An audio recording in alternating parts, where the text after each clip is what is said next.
vamos pedir a Deus e a Jesus que nos abençoe nesse momento, nós possamos realizar nosso encontro sob o amparo dos amigos espirituais e que Jesus permita a eles que, no momento em que realizamos nosso encontro, eles visitem o lar de cada um de nós, abençoando o nosso lar e os nossos familiares. Que assim seja.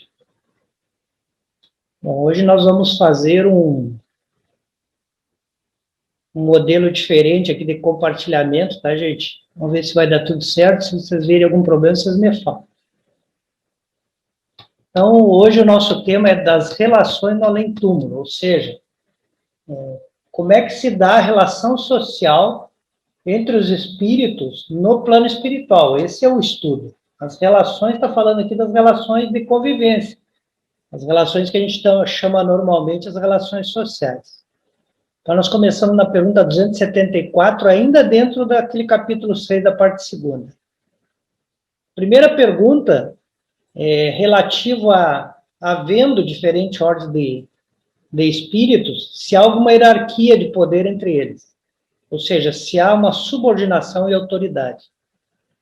E, embora essa pergunta nos pareça que a resposta é não, a resposta que os espíritos vão dar é muito grande, né? Então, lá também existe hierarquia, subordinação e autoridade.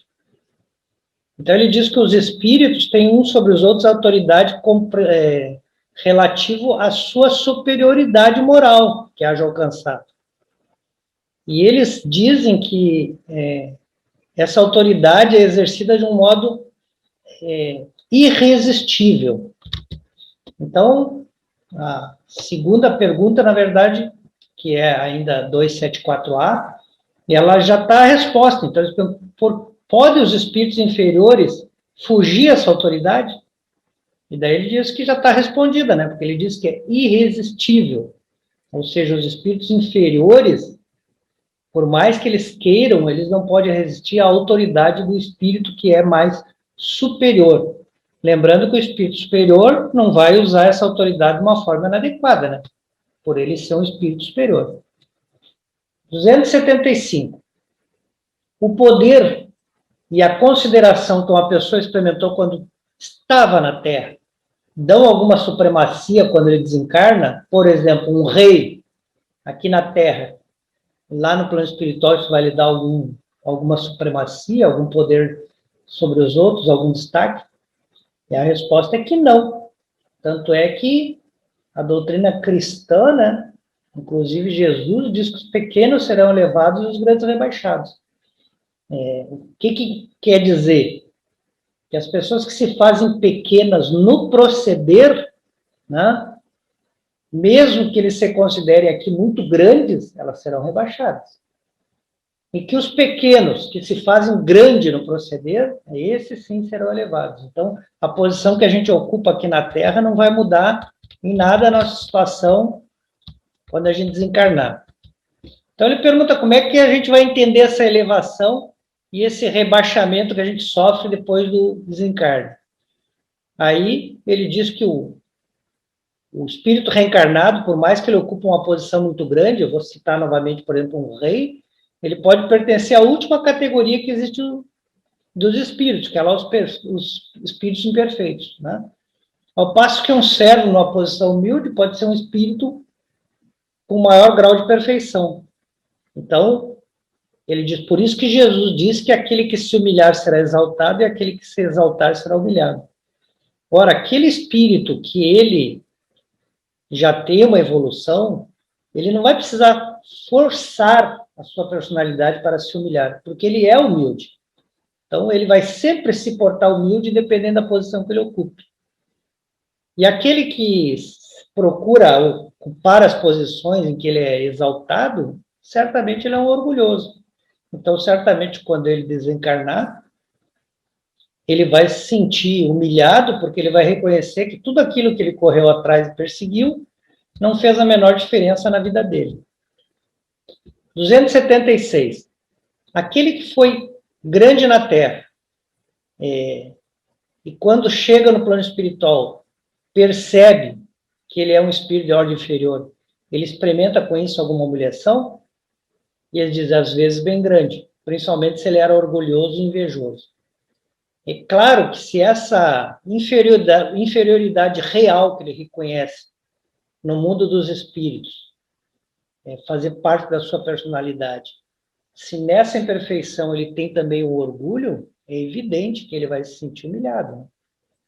Porque quem se sente humilhado são as pessoas orgulhosas, né? Então, quando se trata de um orgulhoso, de um invejoso, essa humilhação que ele sofre no plano espiritual é muito maior. A 277, ele pergunta do encontro possível no plano espiritual entre um soldado e um general, que viveram batalhas juntos, né? Quando eles desencarnam, se esse general lá continua tendo um relacionamento em relação ao soldado de superioridade. Eles respondem que esse título que a pessoa ocupou aqui na Terra, de general, nada vale do lado de lá, né? Volta a questão, o que vale realmente é a nossa superioridade moral, que é a única autoridade real que o Espiritismo reconhece existir, que distingue, né, uns de outros. Deveria ser essa mesma regra aqui quando a gente está encarnado. 278. Esses espíritos de diferentes ordens, né, superiores e inferiores moralmente, eles convivem misturados no plano espiritual? Aí eles dizem sim e não. Quer dizer, a resposta não pode ser uma coisa taxativa, ela tem que caber um entendimento mais detalhado. Então ele diz, eles se veem, mas não se distinguem uns dos outros, né? Evitam ou se aproximam conforme a simpatia e antipatia que um inspira no outro. É exatamente a afinidade, né, que a gente sabe. Isso não é diferente quando a gente está encarnado, a gente procura pessoas que sejam afins em ideal, em ideias, em ações, né? Até quando a gente procura um esporte, a gente procura pessoas que gostam do mesmo esporte que nós gostamos, é uma afinidade. Quando a gente procura passeios, a gente procura conviver com pessoas que gostam do mesmo passeios, né? Tem uma coisa que é comum entre nós dizer que casais andam com casais, solteiros andam com solteiros. É afinidade. São pessoas afins, que têm situações, ideias e pensamentos similares, ou que procuram as mesmas coisas. Isso não vai mudar quando nós estivermos no mundo espiritual. Ou seja, lá nós vamos estar unidos por laços de simpatia, né? Pelos fins que a gente visa. Então, os bons vão se reunir porque todos têm o desejo de fazer o bem. E os maus se reúnem porque todos têm o desejo de fazer o mal, né? Mas também pela vergonha que eles sentem perante aqueles que são melhores. Então, eles também se juntam por essa vergonha das suas faltas, né? Pela essa necessidade de encontrar pessoas que também estejam vivendo a mesma vergonha. Então, é como se fosse uma grande cidade, onde os homens de todas as classes se veem, se encontram, mas cada um é cada um, elas não perdem suas características, né? A virtude, né, os virtuosos e os viciosos, eles se veem, eles se percebem, mas eles não têm essa convivência afim que existe entre os espíritos que gozam os mesmos desejos. É claro que a gente vai ver nas próximas perguntas que essa relação de se verem e de se relacionarem tem alguns limites para os espíritos inferiores, mas isso aqui ele vai explicar nas próximas perguntas. Então, na 279, todos os espíritos têm reciprocamente acesso aos diferentes grupos, às diferentes sociedades. Veja que ele, então, está tentando ainda explicar a questão anterior, ou seja, o espírito, ele pode, então, ver todo mundo, conviver e ir a todos os lugares? Então, a resposta, os bons vão a toda parte, né? Até porque eles têm a missão de influir para que os maus deixem de ser maus. Porém, as regiões que são habitadas só por espíritos bons, elas estão interditadas para que os espíritos imperfeitos vão lá. E por que essa interdição, né? Que, na verdade, é provocada pela incapacidade deles perceberem, muitas vezes, deles verem realmente esses bons locais que os bons espíritos estão convivendo. Às vezes eles não veem nem os espíritos mais perfeitos, dada a sua condição de imperfeição. Então, por que eles não podem ir lá? Primeiro, por uma lei de justiça, né? Não seria justo que eles tivessem acesso a atrapalhar a boa convivência dos bons espíritos, que já têm suas sociedades mais organizadas. Mas também por outra lei, que é a lei exatamente das nossas conquistas, né? Se nós não temos elevação, o nosso perispírito, ele não tem capacidade de absorver a realidade que está à volta dele da mesma forma.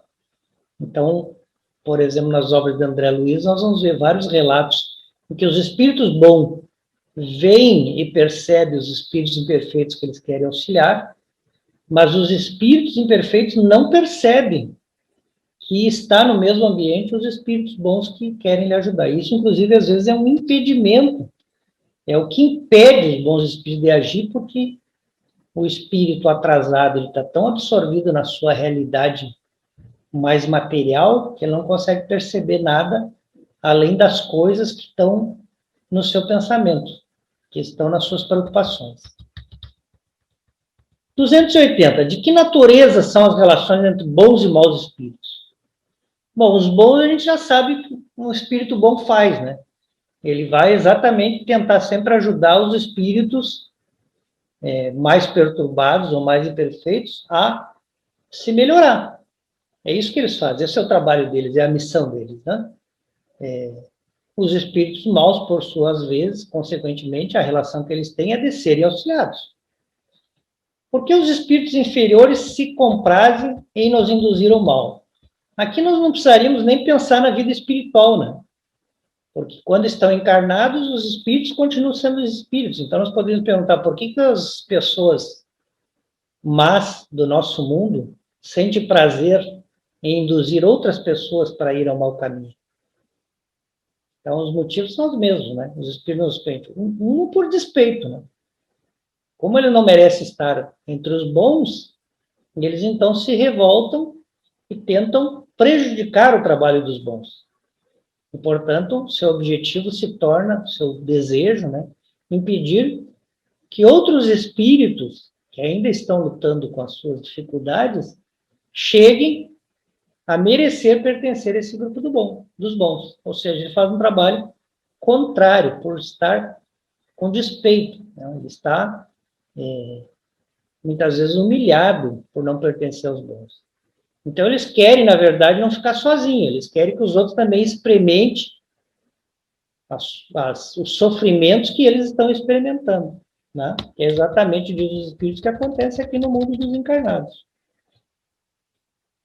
Como se comunicam os espíritos entre si? E aqui é interessante, porque eles dizem, eles se veem e já se compreendem, porque a palavra é material. É muito importante a gente tentar entender essa palavra material, né? A palavra é o reflexo do espírito. Então, quando ele fala mais adiante, ele vai falar do fluido universal, que é o que estabelece a comunicação entre os espíritos, e que é o veículo de transmissão do pensamento.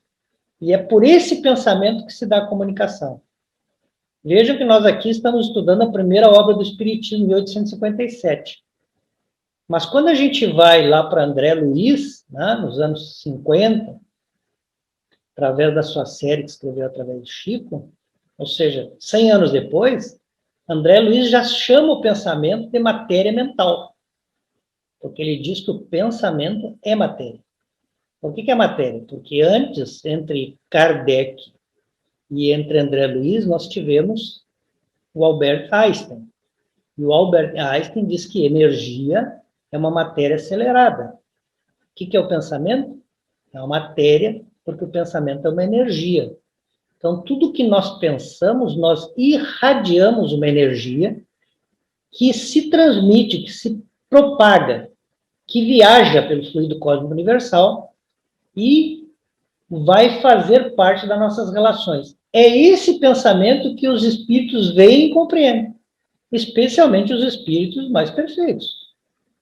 Então, essa sensação que a gente tem em relação à pessoa que a gente conhece, já não, de cara já tem alguma aversão, ou de cara já tem uma grande simpatia, é exatamente pelo mesmo fenômeno.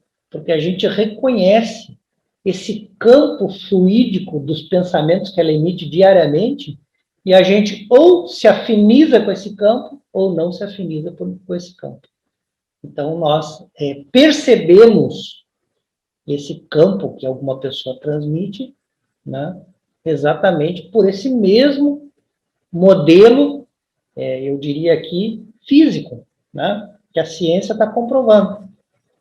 Então, quando os antigos falam que tem uma pessoa que visita a tua casa, ela é tão ruim que as plantas murcham, eles estão falando do mesmo fenômeno, do pensamento que é irradiado, que é uma energia, essa energia, ela se espalha, ela se irradia no ambiente, formando, inclusive, um campo magnético em volta de nós, que é a nossa aura, né?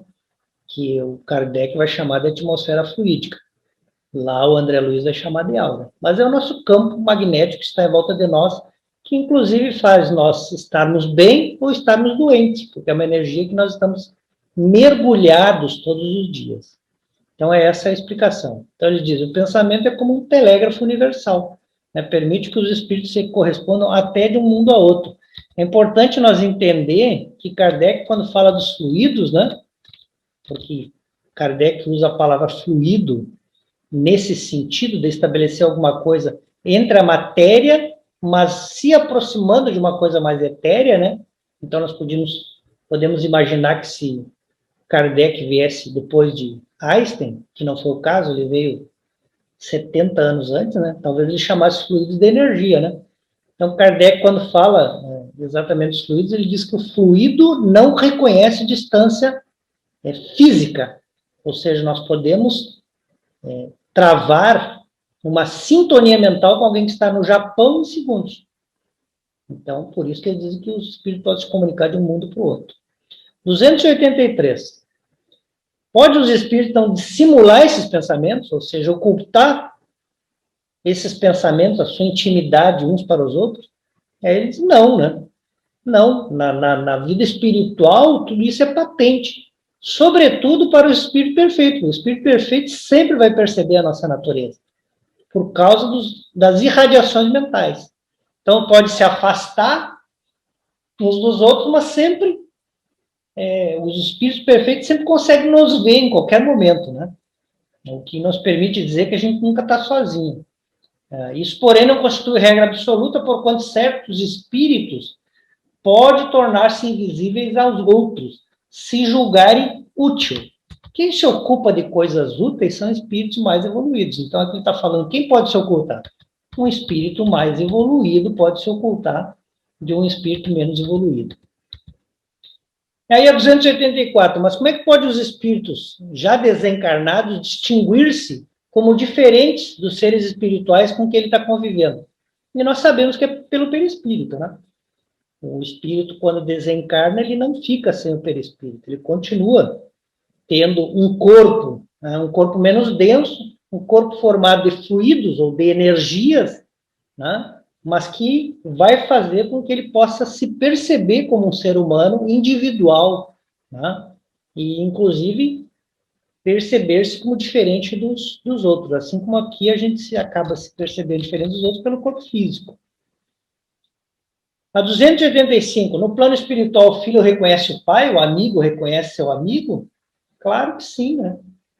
É assim que se dá, você sempre vai saber as pessoas que viveram com você durante a encarnação, pelo menos a última, né? Porque você vai conseguir perceber no seu perispírito a mesma aparência, né? Especialmente quando há necessidade, algum espírito já não mais evoluído já não tem a mesma aparência, ele se faz perceber pela sua aparência que você reconhece, né? Então, é exatamente a pergunta A da mesma questão, que é a 285, né? Como é que você reconhece na Terra, né? Os que se reconhecem, como é que aqueles que se conheceram na Terra se reconhecem? Porque a gente vê a nossa vida passada, a gente sabe que isso não acontece da noite para o dia, para alguns espíritos é mais difícil, né? Ir se lembrando de tudo que aconteceu. Mas a gente, vendo essa vida passada, a gente vê as pessoas que nela conviveram com a gente. E quanto mais evoluídos nós formos, mais para trás, mais vidas passadas nós vamos conseguir lembrar e recuperar a memória daquelas pessoas que foram nossos amigos e até, se for o caso, inimigos, né? Então, a gente vai perceber como eles estiveram na nossa vida corporal. Os espíritos podem, que eu já falei disso, né? Quando eles já estão com outra forma no seu perispírito, eles podem ser reconhecidos porque eles mudam a sua aparência e se mostram como eles eram quando conviveram conosco, especialmente quando isso já faz alguma encarnação anterior passada, né? Quando o espírito ainda não está habituado a isso, os espíritos então vêm receber sobre a forma que lhe permite reconhecer. Então, mesmo que, por exemplo, a nossa avózinha desencarnou com aquele veículo físico já mais idoso e tudo mais, com aquela aparência, depois do seu desencarne, ela, por ser um espírito superior, ela resolve assumir uma forma mais jovem, né? Quando ela tinha 30 anos ou 25 anos. Quando ela percebe que nós vamos desencarnar e nós só lembramos dela idosa, ela pode se apresentar para nós com essa forma que ela tinha quando era idosa, para a gente conseguir reconhecê-la como a nossa avó. Aí a pergunta, logo que a gente desencarna, a alma vê imediatamente seus parentes e amigos, a gente sabe que imediatamente não é bem o termo, né? Depende muito da condição do espírito e depende muito também se nós vamos conseguir ver aquela alma pela afinidade, ou seja, se aquela alma que era parente ou amiga está num estado de sintonia, num plano que a gente consiga perceber. Porque se nós somos muito atrasados em relação a ele, nós talvez não consigamos ver, embora ele esteja conosco, né? Então, é necessário algum tempo, né, para que a gente veja esse véu material cair, né, para que a gente se dê conta da nossa situação, e também é necessário tempo para que a gente tenha essa condição de ver o espírito que a gente quer. Como é que uma alma é acolhida quando ela volta, né? Então, quando o espírito aqui fez o que deveria fazer, né, ele é recebido como um irmão que volta para casa, né, que todo mundo estava esperando. Um espírito mau, né, ele é recebido pelos espíritos que são afins com ele. Então, ele é recebido como um ser a quem aqueles outros espíritos desprezam, né? Não há o carinho que existe quando a gente é recebido pelos bons espíritos que nos amam. Então, que sentimento desperta nos espíritos impuros a chegada de outro espírito mau? Os maus ficam satisfeitos quando vêm seres que são semelhantes. Então, embora eles tenham dito ali que eles recebem um espírito mau como um ser a quem se despreza, mas eles ficam felizes de ter mais um entre eles que é semelhante a eles, né? Porque é mais um espírito que está privado do convívio com os bons, né? Igual na Terra, né? Quem é bandido vai conviver com quem é bandido. Muitas vezes os bandidos não querem conviver com pessoas de bem, só que eles não podem, porque o comportamento deles não cria afinidade que os bons queiram conviver com eles, que os bons queiram estar com eles. Então, para onde é que eles procuram? Eles procuram os espíritos semelhantes. Nossos parentes e amigos costumam vir ao encontro quando a gente, então, desencarna? Sim, é isso que normalmente acontece, né? Os espíritos que nos amam, que nos querem bem, que têm a nossa afeição, eles vêm nos receber quando nós deixamos a Terra. Ficam felizes, né, que a gente está voltando para casa. E muitas vezes nos ajudam a nos desprender daqueles laços materiais que ainda temos com o corpo físico, né? E isso é uma graça. Nós podemos ser recebidos pelos nossos familiares é uma graça. É para quem merece, né? Os espíritos bons é que têm esse tipo de acolhimento, né? Aquele que não foi um espírito bom, que não soube aproveitar a oportunidade, ele, por essa lei de afinidade, ele não vai ser recebido, por mais que estejam ali bons espíritos que estão recebendo, que estão tentando auxiliar, não vai ser esses bons espíritos que ele vai ver. Ele vai ver os espíritos que são semelhantes a ele, né? Então, isso, de uma certa forma, também é uma punição, mas é mais do que uma punição, é a justiça, porque ele vai estar entre os seus espíritos afins. Então, embora venham aos espíritos que nos amam ao nosso encontro, nós podemos só perceber aqueles que estão na mesma situação que a nossa. Os parentes e amigos sempre se reúnem depois da morte? Mais uma vez, depende da elevação de cada um, né? Se um se adiantou mais e o outro ficou para trás, não tem como eles se conservarem juntos. Porque o que avançou mais vai procurar estar entre aqueles que já, como ele, decorrem os dias, ocupam seu tempo fazendo bem. Aquele que ficou para trás, por uma lei magnética, né? Já que todos nós estamos submersos no fluido cósmico universal, que é um fluido magnético, tem propriedades materiais magnéticas, ele vai ser atraído para o seu grupo, ele vai querer continuar fazendo as mesmas coisas que fazia, vivendo os mesmos vícios que ele vivia aqui na Terra. E aí o espírito mais superior não vai ficar lá com ele, né? E ele também não vai conseguir ascender para estar com os espíritos mais evoluídos. Então, muitas vezes, depois da morte, nós não vamos conseguir nos reunir com nossos parentes e amigos. E, novamente, né, isso é uma punição, eu diria. Isso é a justiça, né? Claro que, às vezes, o linguajar do espírito, ele faz questão de frisar esse aspecto mais de um Deus que pune, né? A gente sabe que Deus não pune, né? Deus não pune ninguém. Deus é justo, estabeleceu leis, e nessas leis, a questão da afinidade, ela é uma lei física, uma lei estabelecida pelo magnetismo. Só para lembrar, né, se a gente tivesse um ímã na mão, né, que é um corpo magnético que a gente consegue reconhecer melhor, né, no aspecto físico, quando a gente pega o polo negativo de um ímã, ele atrai o polo negativo de qualquer outro metal, por exemplo. Então, negativo atrai negativo. Quando a gente pega e vira esse ímã e aponta o polo positivo para o mesmo polo negativo do outro, mas vamos dizer aqui um material ferroso, eles se afastam, né?